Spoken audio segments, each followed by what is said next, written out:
Welcome back नाज़रीन, सुबह की आवाज़ में एक बार फिर खुशामदीद। चूँकि टॉपिक्स काफ़ी सारे डिस्कस कर चुके हैं, अब कुछ इंपॉर्टेंट टॉपिक और अहम जो कि आपसे डिस्कस करने वाले हैं वो ये कि वंस अगेन वर्ल्ड कप का जो है रुझान शुरू हो चुका है, क्योंकि पाकिस्तान सेमीफाइनल में आ चुका है। इससे पहले जो रेशो लग रही थी, जो हमें अलार्मिंग थी, खतरा था, उससे हम फिलहाल तो बाहर आ चुके हैं, लेकिन इस वक्त सेमीफाइनल के राउंड के अंदर हम पहुंच चुके हैं। Pakistan out of nowhere had come up with semifinal. पहले दो मैचेस की अगर हम बात करें, Pakistan versus India and Pakistan versus Zimbabwe, तो पाकिस्तान की परफॉर्मेंस बहुत थ्रिलिंग रही। मैच बहुत थ्रिलिंग थे, बहुत नैरो मार्जिन से जो है पाकिस्तान हारा, लेकिन फाइनली पाकिस्तान सेमीफाइनल्स में पहुंच गया है। It is a very big news for us. और अभी हमें ज्वाइन किया है मिस्टर अब्दुल राफे ने, और आज हम उनसे बहुत सारे क्वेश्चंस करने वाले हैं। सेमीफाइनल्स में पाकिस्तान की परफॉर्मेंस कैसी रहने वाली है, इन सब के बारे में बात करेंगे। अस्सलाम वालेकुम सर, आप सुन सकते हैं?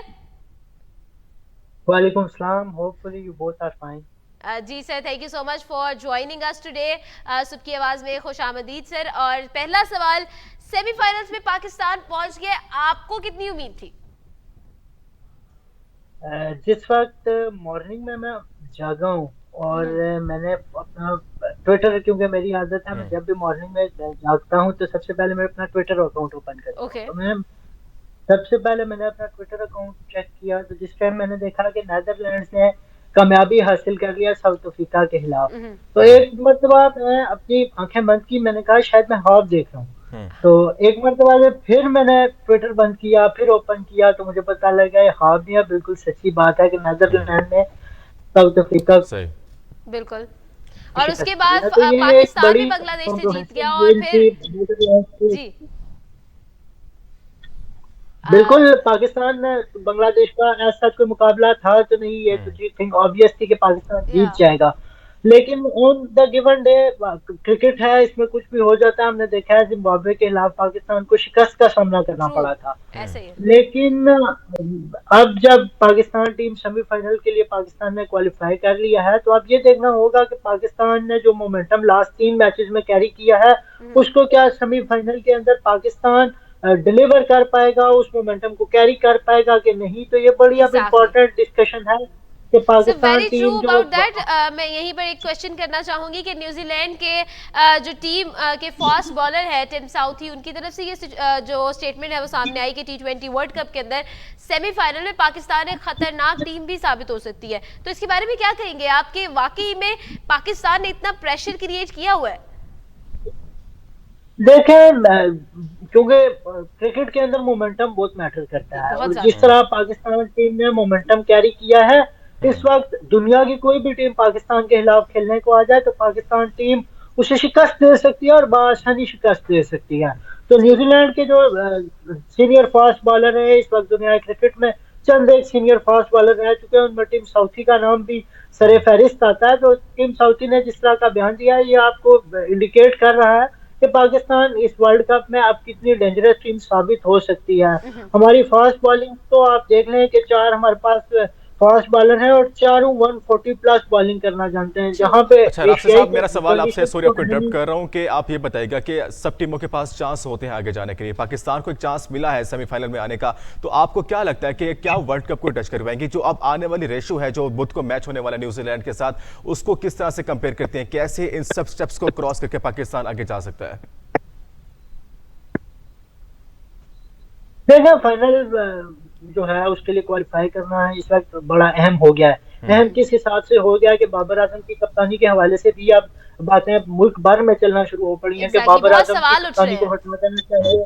तो अब उन सवालों का जवाब कहीं ना कहीं बाबर आजम को एटलीस्ट वर्ल्ड कप के फाइनल में क्वालिफाई करके उसका जवाब देना होगा कि यस, मैं एक कामयाब कप्तान बन सकता हूँ, मैं एक कामयाब प्लेयर बन सकता हूँ। और बाज़ राय ने यह भी खबर दे दी थी इस मैच से कब, बांग्लादेश के मैच से कब, के हो सकता है कि बाबर आजम पाकिस्तान पहुंचकर T20 क्रिकेट से रिटायरमेंट की अनाउंसमेंट कर सकते हैं। तो अब ये सिर्फ पाकिस्तान टीम की बका की जंग नहीं है, ये बाबर आजम की कप्तानी की भी बका की जंग है। और इसमें बाबर आजम को भी पाकिस्तान टीम को जितवाना होगा, पाकिस्तान टीम को फाइनल में क्वालिफाई करवाना होगा। न्यूजीलैंड की टीम के खिलाफ बिल्कुल जी जी। सर मैं सवाल ये करना चाहूंगी कि हमें भूलना नहीं चाहिए कि इंडिया जो कि एक रिवायती हरीफ है और पाकिस्तान इंडिया का दंगल तो बहुत ज़्यादा इंटरेस्टिंग मैच बनकर सामने आता है, तो हमें ये नहीं भूलना चाहिए कि सेमीफाइनल में इंडिया भी है। और रिसेंटली एक निजी चैनल से बात करते हुए वसीम अकरम की स्टेटमेंट भी सामने आई और उनका ये कहना था कि अगर हम लोग सूर्या कुमार यादव की बात करें तो वो तो ऐसा लगता है जैसे किसी और सियारे से आए हैं और उनके जैसे बैट्समैन नहीं है, तो क्या कहेंगे?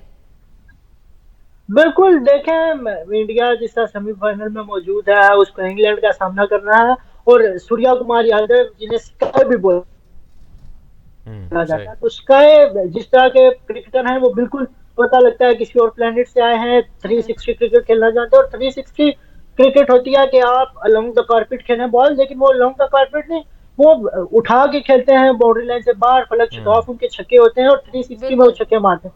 तो सूर्या कुमार यादव एक ऐसा क्रिकेटर है जो मेरे ख्याल से विराट कोहली के बाद इंडिया के पास बैट्समैन तो बहुत हैं जिनका जिक्र हुआ है, लेकिन लाइमलाइट में आने वाले विराट कोहली के बाद दुनियाई क्रिकेट में जो सबसे भारत का अहम खिलाड़ी हो सकता है वो अब आने वाले बिल्कुल सही है, बिल्कुल ऐसे ही है। लेकिन एक मजे की बात मैं आपको बताऊं तो पाकिस्तान के खिलाफ तो सूर्या कुमार यादव स्टार्ट तो अच्छा लेते हैं, लेकिन एक अच्छी फॉर्चुनेट थिंग है कि पाकिस्तान के खिलाफ सूर्या कुमार यादव उस तरह खुल के नहीं खेल सकते जिस तरह वो दूसरी टीमों के खिलाफ। तो अगर हमें फाइनल में भारत का सामना करना पड़ जाता है तो हमारी बॉलिंग लाइन इतनी आसान नहीं है। आप देखें 140 से जब ऑस्ट्रेलियाई कंडीशन है जहां पर बॉल बाउंस लेके आता है, हमने देखा है कि डिस्टर्ब करता है बाउंस आपको। तो सूर्या कुमार यादव हो, विराट कोहली हो या फिर कोई भी टीम, अभी हम देखें फिलिप्स मौजूद है न्यूजीलैंड की टीम में, मार्टिन गप्टिल मौजूद है, वॉल दो उन्हें चांस दिया जा रहा, केन विलियमसन है, लेकिन कोई भी टीम है इस वक्त दुनिया क्रिकेट की, उसके लिए पाकिस्तान टीम खतरे की घंटी है।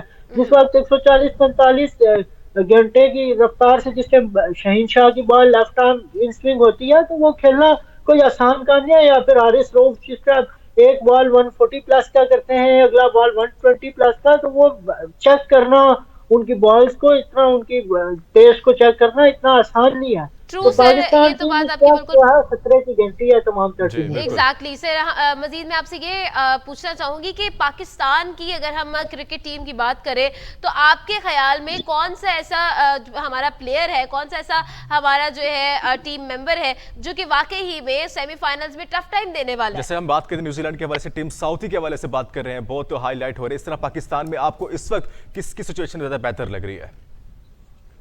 देखें अगर बैटर्स की बात की जाए तो मुझे to be honest Babar Azam की परफॉर्मेंस इस मैच में चाहिए, क्योंकि बाबर आजम का बल्ला जिस तरीके से खामोश है और वो जिस तरह के प्लेयर हैं, अगर वो जम जाते हैं तो वो किसी भी बॉलर, कोई भी बॉलर इस दुनिया का उनके लिए मुश्किल नहीं है।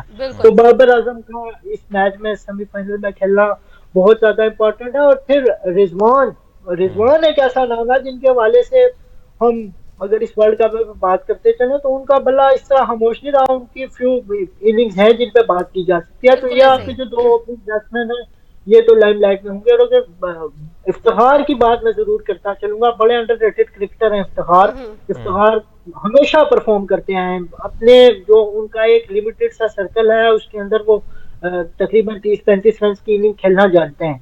तो इफ्तिखार जो है वो बड़े एक, क्योंकि वो ऑफ स्पिन बॉलिंग भी करते हैं, जरूरत के पड़ने पे न्यूजीलैंड के लेफ्ट हैंडर्स हैं तो उनको भी वो तंग कर सकते हैं। और अगर बॉलर्स की बात की जाए तो बहुत उम्मीदें हैं शाहीन शाह अफरीदी से कि वो ऊपर से आउट करेंगे, और पीछे हारिस रऊफ जिस तरह की डेप्थ बॉलिंग करते हैं, जिस तरह के उनके स्टैट्स हैं, मैं और आप हम सब पाकिस्तानी दुनिया क्रिकेट के जितने भी मतवाले हैं वो सब जानते हैं कि हारिस रऊफ की डेप्थ बॉलिंग कितनी है। तो ये चार राफिज साहब बहुत शुक्रिया हमें ज्वाइन करने के लिए। आप हमें क्रिकेट के हवाले से, वर्ल्ड कप के हवाले से अपडेट कर रहे थे और बता रहे थे कि सिचुएशन क्या चल रही है पाकिस्तान और उनकी जो सेमीफाइनल में एंट्री हो चुकी है उसके बारे में बात कर रहे थे।